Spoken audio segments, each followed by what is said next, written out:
The earth princess कहानी उस लड़की की है जो अनजाने में उस दुनिया में पहुंच जाती है जहाँ पे जादू के अलावा और कुछ नहीं है, और उसके साथ वहाँ पे जाने के बाद ऐसी चीजें हुई जिसकी सिर्फ कल्पना की जा सकती है। तो चलिए कहानी शुरू करते हैं।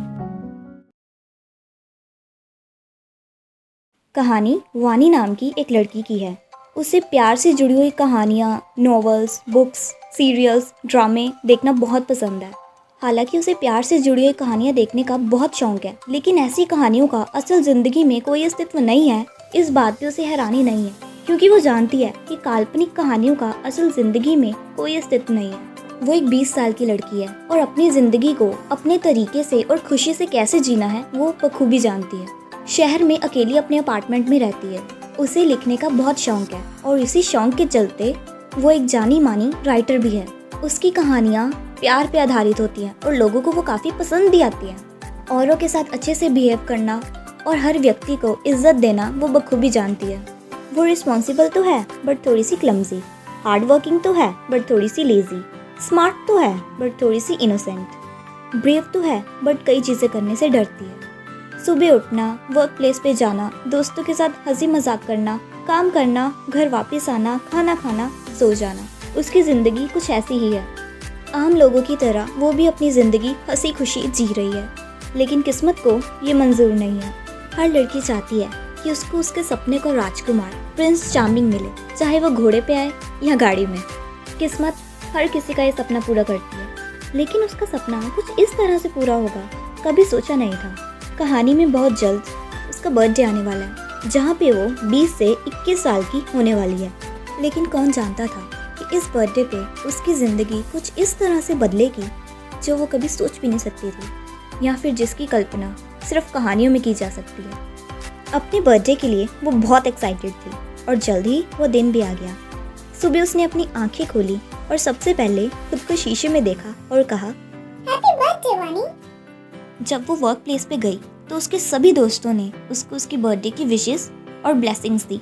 वो ये विशेस और ब्लेसिंग्स लेके बहुत खुश हुई और सबको एक बार फिर से कहा, शाम को पार्टी में जरूर आना, मजे करेंगे। उसके फ्रेंड्स ने कहा, हाँ, हम जरूर आएंगे। सारा काम खत्म करने के बाद वो घर पे गई ताकि वो अपने सेलिब्रेशंस के लिए तैयार हो सके। घर पे जाने के बाद उसने एक बहुत ही खूबसूरत ब्लैक कलर की ड्रेस निकाली और उसे पहन के अपनी पार्टी के लिए निकल गई। जैसे ही वो रिजॉर्ट पे पहुंची तो उसके सभी फ्रेंड्स ने उसका बहुत ही खूबसूरती से स्वागत किया। उसको प्रेजेंट्स दिए, विशेस दी, ब्लेसिंग्स दी और भी बहुत कुछ। उसकी फ्रेंड्स ने उसके लिए एक सरप्राइज बर्थडे केक अरेंज किया। उसको देख के वानी बहुत खुश हुई। उसकी एक फ्रेंड ने कहा, केक कट करने से पहले और कैंडल बुझाने से पहले विश मांगो। वानी ने कहा, मैं इन चीजों पे विश्वास तो नहीं करती, बट तुम कह रही हो तो मैं जरूर मांगूंगी। क्या पता मेरी विश पूरी हो जाए। उसने विश मांगी काश इस बर्थडे पे मुझे मेरा प्रिंस चार्मिंग मिल जाए। और कैंडल बुझा के केक कट करके सबका मुंह मीठा कराया।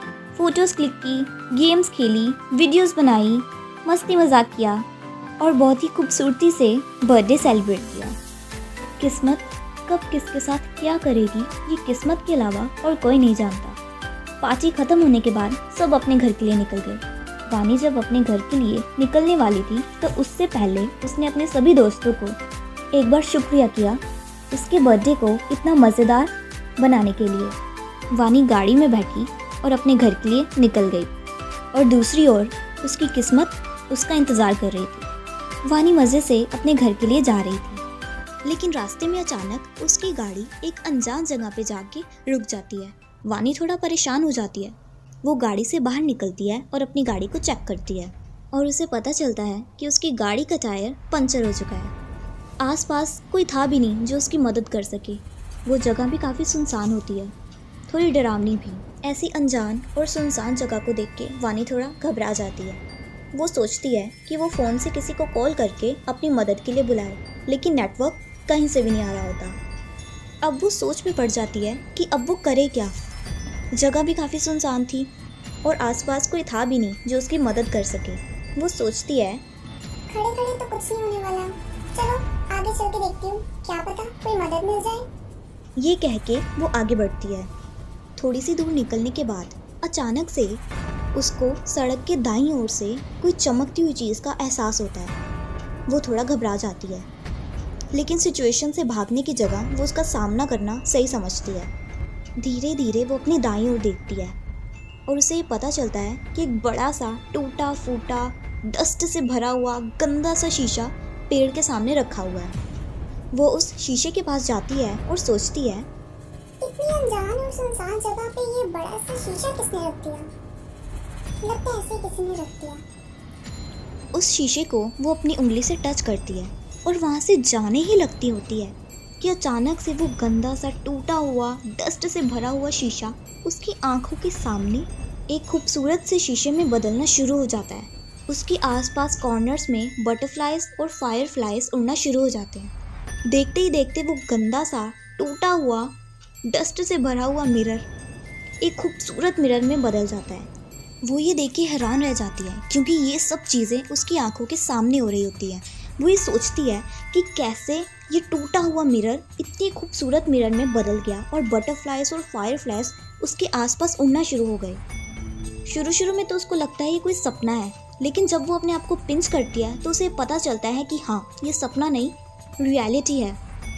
वो अपनी फिंगर से दोबारा उस शीशे को घबराते हुए टच करने की कोशिश करती है और जैसे ही वो अपनी फिंगर को उस शीशे से टच करने की कोशिश करती है तो उसकी फिंगर उस शीशे के आर पार हो जाती है।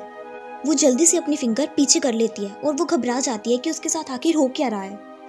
जिन चीज़ों के बारे में उसने आज तक सिर्फ कहानियों में पढ़ा था वो उसके साथ असल में हो रही हैं। वो सोचती है कि आज के ज़माने में भी ऐसी चीज़ें पॉसिबल हैं। उसे ये सब चीज़ें सिर्फ एक सपने की तरह लग रही होती हैं। वो एक बार दोबारा उस मिरर को अपनी फिंगर से टच करने की कोशिश करती है, लेकिन इस बार फिर से वही चीज़ होती है। उसकी फिंगर मिरर के आर पार हो जाती है। अब वो क्यूरियस हो जाती है कि आखिर ये सब चल क्या रहा है। वो बिना सोचे समझे उस शीशे में चली जाती है और शीशे के अंदर जाने के बाद वो जिस जगह पे पहुंचती है वहाँ चारों ओर सिर्फ सफ़ेद रोशनी होती है। वो अपने आप को काफ़ी थका हुआ महसूस करती है और वहीं पे बेहोश हो जाती है और जिस पेड़ के सामने वो शीशा पड़ा हुआ था वो शीशा वहाँ से अचानक गायब हो जाता है। इसके आगे वानी के साथ क्या होगा और क्या नहीं जानने के लिए वीडियो को लाइक करें, चैनल को सब्सक्राइब करें और कमेंट सेक्शन में ये ज़रूर बताएं कि आपको ये एपिसोड कैसा लगा। तब तक के लिए बाय बाय।